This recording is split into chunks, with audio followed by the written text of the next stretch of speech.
ಜೈನ ಧರ್ಮೀಯರಿಂದ ಜಗತ್ತಿಗೆ ಅಹಿಂಸಾ ಮಾರ್ಗವನ್ನು ತೋರಿರುವ ಭಗವಾನ್ ಮಹಾವೀರ ಸ್ವಾಮಿಯ 2623ನೇ ಜನ್ಮದಿನೋತ್ಸವವನ್ನು ಚಿಕ್ಕೋಡಿ ಪಟ್ಟಣದಲ್ಲಿ ಅತ್ಯಂತ ವಿಜೃಂಭಣೆಯಿಂದ ಆಚರಿಸಲಾಯಿತು. ಜೈನಪೇಟೆಯ ಆದಿನಾಥ ಮಂದಿರದಲ್ಲಿ ಬೆಳಗ್ಗೆ ಅಭಿಷೇಕ ಪೂಜಾ ವಿಧಾನಗಳನ್ನು ಪೂರ್ಣಗೊಳಿಸಲಾಯಿತು.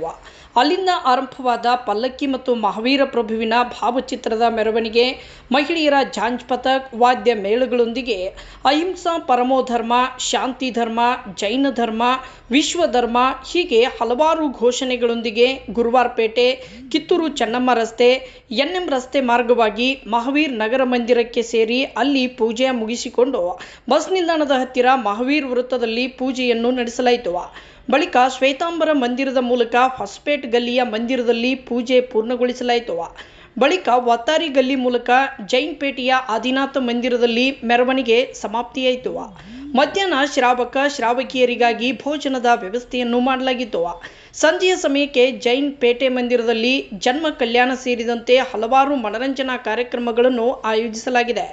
ಈ ಸಂದರ್ಭದಲ್ಲಿ Vardhaman Sadalge, Darshan Upadhyay, Bahubali Naslapure, doctor Padmaraj Patil, Sachin Mekkalki, Raju Borgave, Chandrakant Hukkeri, doctor Sanjay Patil, Ramachandra Chougale, Sheetal Hazare, Raju Badabade, Rajendra Patil, Mahendra Shaha, Shirish Mehta, Amit Shaha, Raju Rokade, S T. Munnoli, Rao Saheb Kesti, doctor Baba Saheb Patil ಸೇರಿದಂತೆ ನೂರಾರು ಶ್ರಾವಕ ಶ್ರಾವಕಿಯರು ಉಪಸ್ಥಿತರಿದ್ದರು.